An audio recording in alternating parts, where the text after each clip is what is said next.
Hello, we are going to look at the distributive property today.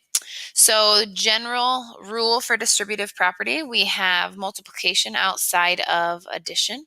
So we're going to distribute that A to both pieces inside our parentheses. So AB plus AC.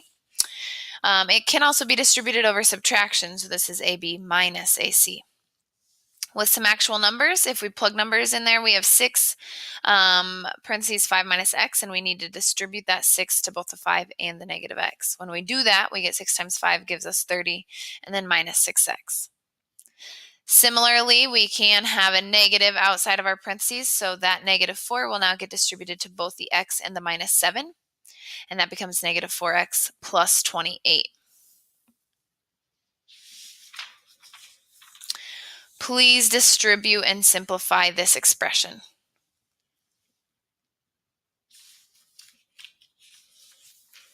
Okay, we're going to add some more variables in there. So we're going to distribute m and n across this expression. So we're going to first start with our first term. When I distribute my mn to my mx, I can combine my like variables. So I have two m's. That's m to the first, m to the first. And if you recall from our previous exponent rule, we add our exponents. So we have m squared. There are no other n's and no other x's. So that becomes m squared nx. Just this first term. Okay, now when we go to that middle term, we have to see, are there any m's? Nope, so that gets written down, plus m. We have two n's, so that is written as n squared, and then we have our y.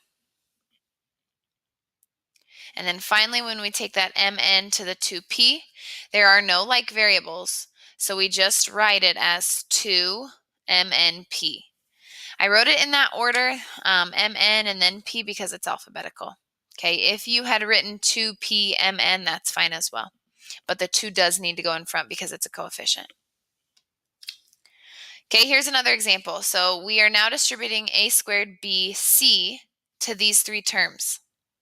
So again, start with this first term. When we bring that a squared bc over here, we look at our a's. Here's 2, here's 1 more. So altogether we have a to the third. This b, no other b's, so we just have a b to the first. And then this becomes a c cubed.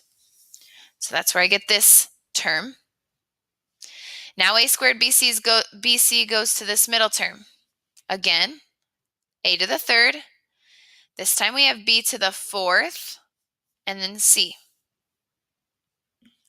And finally, this last term, that minus sign is going to stay there. A cubed again, b squared, c squared.